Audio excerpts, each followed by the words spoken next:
అసెంబ్లీలో ఉన్న బయట ఉన్న అసెంబ్లీలో మాట్లాడాల్సి వచ్చినా అసెంబ్లీలో పవన్ కళ్యాణ్ గారికి మైక్ వచ్చినా లోకేష్ గారికి మైక్ వచ్చినా లేదంటే చంద్రబాబు నాయుడు గారికి మైక్ వచ్చినా లేదు వీళ్ళు బయట ప్రెస్ మీట్లు పెట్టినా బయట ఎక్కడన్నా మైక్ ముందు మాట్లాడాల్సి వచ్చినా జగన్మోహన్ రెడ్డి గారి మీద గత వైసీపీ పాలన విధ్వంసం మీద మాత్రమే వీళ్ళ మాటలు ఉంటున్నాయి. కానీ వీళ్ళు అధికారంలోకి వచ్చారు, కూటమిగా ఫామ్ అయ్యారు, 164 సీట్లతో అధికారంలోకి వచ్చారు. వీళ్ళు ప్రజలకు ఏం చేయబోతున్నారు? ఇంకేమన్నా అంటే సంపద సృష్టించాలి.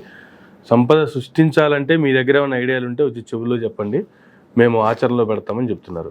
ఏం సార్ అసలు ఎక్కడున్నా కూడా టార్గెట్ జగన్మోహన్ రెడ్డి గారు ఏంది అసలు? ఇది చెప్పాను కదా సార్, వాళ్ళ అసెంబ్లీ బయట ఉన్నా, వాళ్ళ అసెంబ్లీ లోపల ఉన్నా, వాళ్ళ ఆఫీసుల్లో ఉన్నా, ఇంకెక్కడున్నా జగన్మోహన్ రెడ్డి గారికి సంబంధం లేనటువంటి అంశాలైనా జగన్మోహన్ రెడ్డి గారిని టార్గెట్ చేయాలి. పవన్ కళ్యాణ్ మాట్లాడుతుంటే చదువుకోవా, కనీసం జ్ఞానం ఏం లేదా? ఏది రాసిస్తే అదే చదువుతావా? మనం ఏదైనా మీటింగ్లకు వెళ్ళినప్పుడు పలానా అని దీని మీద సబ్జెక్ట్ అని అని చెప్పారనుకో, మనం చూసుకుంటాం ఆ పేర్లు ఏంటి, ఎవరు వచ్చింది. ఇప్పుడు మనం కూడా నన్ను కూడా ఇన్వైట్ చేస్తారు, ఇన్వైట్ చేసినప్పుడు మనం వెళ్తాం. సో అది పలానా ఆర్గనైజేషన్ ఆధ్వర్యంలో జరుగుతుంది, పలానా వాళ్ళు ఇవన్నీ చేశారు, సో చాలా మంచిది అనేది మనం చూస్తాం కదా. అది కూడా చదువుకోవా? ఇన్ని లక్షల పుస్తకాలు చదివినప్పుడు ఈ చదువుకోవడం మాట్లాడుతున్న చేత కదా. అరాచకం జరిగిపోయింది, అన్యాయాలు జరిగిపోయినాయి, మళ్ళీ ఇదే తప్పుడు ప్రచారమా? ఏంది అరాచకం? ఏం జరిగింది చెప్పు. మేము నాడు నేడులో భాగంగా 30,000 స్కూళ్ళు నాడు నేడులో బాగు చేస్తే అరాచకం అది? నాడు నేడులో భాగంగా హాస్పిటల్ అభివృద్ధి చేస్తే అది అరాచకమా? గ్రామాన రైతు భరోసా కేంద్రం, YSR health clinic, YSR digital library, ఏదైతే గ్రామ సచివాలయం, ఈ 4 బిల్డింగ్లు గ్రామంలో ₹1 కోటి మేము నిర్మిస్తే అరాచకం జరిగిపోయిందా? కొత్త అంగన్వాడీ కేంద్రాలు నిర్మిస్తే అరాచకం జరిగిపోయిందా? ఈ దేశ చరిత్రలో ఏ రాష్ట్రంలో ఎప్పుడూ లేని విధంగా ఒక ప్రభుత్వం 5 ఏళ్ల టర్మ్లో 17 మెడికల్ కాలేజీల నిర్మాణాలు చేస్తే అరాచకం జరిగిపోయిందా? 4 పోర్టులు, 10 ఫిషింగ్ హార్బర్లు, వాళ్ళు ఫిష్ ల్యాండ్ సెంటర్లో చేస్తే అరాచకం జరిగిపోయిందా పవన్ కళ్యాణ్ గారు? ఇప్పుడు మొన్న నువ్వే వెళ్ళొచ్చావు కదా, ఏదైతే కర్నూలులో ఉన్నటువంటి గ్రీన్ కోకు సంబంధించి ప్రాజెక్ట్ చూసి చాలా అద్భుతంగా ఉందన్నావు కదా. మరి అరాచకం జరిగితే మేము అద్భుతం అని నువ్వే అట్టన్నావు, ఏ నోటితో అనగలిగావు?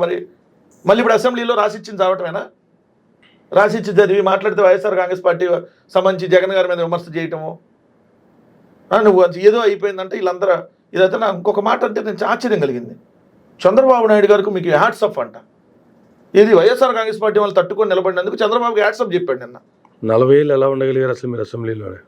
జగన్మోహన్ రెడ్డి అనేటువంటి ఒక యువకుడిని ఎదుర్కోవటం కోసం మీ చంద్రబాబు నాయుడు 100 మందితో కలిసి వచ్చాడు. మగాడిలాగా ఒక్కడే వచ్చాడు జగన్మోహన్ రెడ్డి గారు. నువ్వు జగన్మోహన్ రెడ్డి గారి కంటే ముందు రాజకీయాల్లోకి వచ్చావు పవన్ కళ్యాణ్. 2008 నువ్వు రాజకీయాల్లోకి వచ్చింది.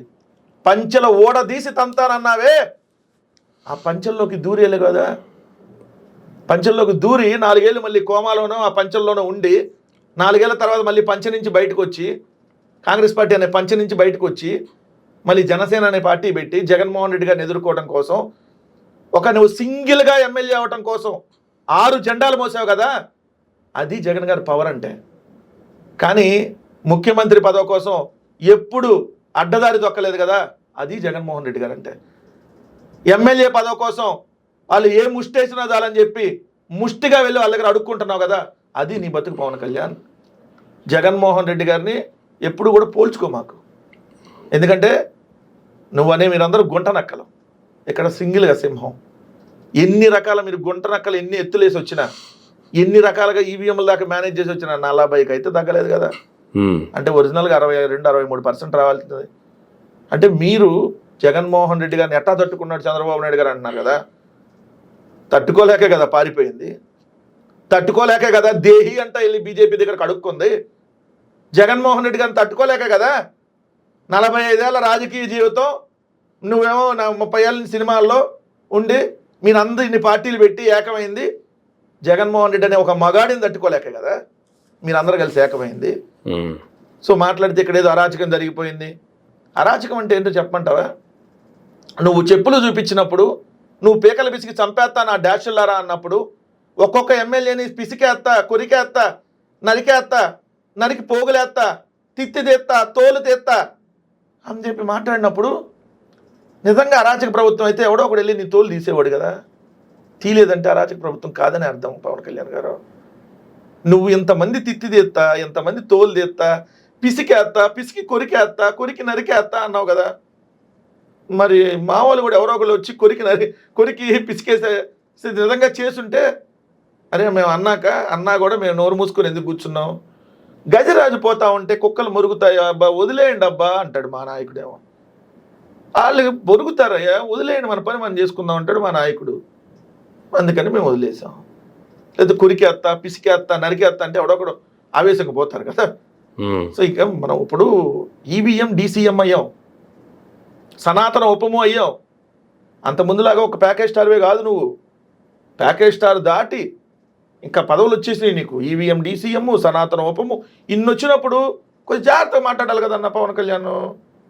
మాట్లాడకపోతే ఎట్లా పడితే అట్లా మాట్లాడకూడదు. అసెంబ్లీలో రాసిచ్చినే చూసి చదివేటప్పుడు 1-2 సార్లు చదవాలా లేదా అనేది మనం చదువుకుంటే మంచిది. లేదంటే ఇప్పటికే ఆల్రెడీ ట్రోల్ అవుతున్నావు కదా, జల్సా సినిమా అది సినిమాల గురించి ఎందుకయ్యా, ప్రజలకి ఏ విధంగా సంక్షేమ పథకాలు ఇస్తారో ఏ విధంగా అభివృద్ధి అది కదయ్యా మనం అసెంబ్లీలో చర్చించాల్సింది. ఆయన కరెక్ట్ గా చెప్పారు సార్, మీకు అర్థం కావట్లేదు. ఇక్కడ కూటమి ప్రభుత్వం అనుకుంటున్నారు, సూపర్ 6 అనుకుంటున్నారు, ఏవేవో అనుకుంటున్నారు. ఖాళీ చొక్కాకు ఒక బొక్క తప్ప ఏమీ లేదు ఈడ, ఏం చేసే పరిస్థితులు మేము లేము అని చెప్పి ఆయన చాలా క్లారిటీగానే చెప్పారు, జనానికి అర్థమయ్యేలాగా. క్లియర్ గా చెప్పారు. వీళ్ళేమో అర్థం చేసుకోకుండా మా నాయకుడు అసలు జల్సా సినిమాని అసెంబ్లీలో ఏ విధంగా అందుకనే జెండా కూలీలు అనేది, అందుకనే వాళ్ళని కామసేన అనేది.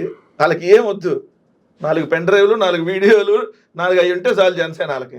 శుభ్రంగా వాటితో సంవత్సరం గడిపేస్తారు. చూసాం కదా మన దొండకాయ నుంచి వెనక నుంచి వాటేసుకుని వెళ్తున్నాం. అక్కడికి వెళ్ళి వైఎస్ఆర్ కాంగ్రెస్ పార్టీలో ఉన్నప్పుడేమో అమ్మా వెనక నుంచి వాటేసుకునే పృథ్వీ ఎట్లా అసలు అతన్ని ఇదంతా ఎట్లా మీరు యాక్సెప్ట్ చేస్తారు. మేము పదవుల్ని తీసాం, ఆల్రెడీ పదవిని తీసి పార్టీలో కూడా పక్కన పెట్టేశాం. ఇప్పుడు వాళ్ళ దగ్గరికి వెళ్ళిపోయాడు ఆయన. వెళ్ళంగానే పృథ్వీ వెనక నుంచి వాటేసుకోవడమే కాదు, ముందు నుంచి పక్క నుంచి వాటేసుకున్నా మంచిదే అంటున్నారు వాళ్ళు. ఎందుకంటే మా కామసేన అంటే అదే కదా అని. సరే ఇప్పుడు మరి ఆ పార్టీలో అంతా చూశాను కదా, దొండకాయ కామరాయల్ ఇవన్నీ మనం చూసిన తర్వాత పవన్ కళ్యాణ్ గారు యాక్సెప్ట్ చేస్తున్నాడు ఇవన్నీ అనేది క్లియర్గా చెప్పారు కదా. సో ఆ ట్రెండ్ గురించి చెప్పొద్దు బాబు అసెంబ్లీలో, మరి నీచంగా అటు గురించి చెప్పకుండా ప్రజా సమస్యల మీద చర్చించండి. ప్రజా సమస్యల మీద ఏదైతే మీరు ఇస్తా అన్న హామీలు ఇప్పటి వరకు ఎందుకు అమలు చేయాల. ఇప్పుడు చంద్రబాబు నాయుడు గారు స్టేట్మెంట్ చూసా, మే నెలలో ఇస్తాం ఏదో పథకం అని. 2 సంవత్సరాలు కల్పిస్తావా, ఈ సంవత్సరం ఎత్తేసి నెక్స్ట్ ఇది ఇస్తావా? పాయింట్ నెంబర్ 1, ఎంతమంది లబ్ధిదారులు ఉంటే అంతమందికి మీరు ఇవ్వటంలో ఏ పథకం. పెన్షన్లు ఆల్రెడీ కట్ చేశారు, మిగిలిన పథకాలు కట్ చేశారు. గ్యాస్ కనెక్షన్ 50 లక్షల మంది కుష్కాకి అయిపోయింది, మిగిలిన వాళ్ళకి ఇంకా డబ్బులు రాలా. ఇట్లాంటివి కాదు మేము అడిగేది, ఎంతమంది ఉంటే అంతమందికి అర్హులైనటువంటి ప్రతి ఒక్క లబ్ధిదారుడికి ఇవ్వాలి. ఇప్పటికే మీరు ఇవ్వాల్సిన ఈ సంవత్సరం కూడా కలిపి నెక్స్ట్ ఇయర్ ఇవ్వాలి. ఖచ్చితంగా డిమాండ్ చేస్తాం, ప్రజలకు కూడా మేము వివరంగా చెప్తాం.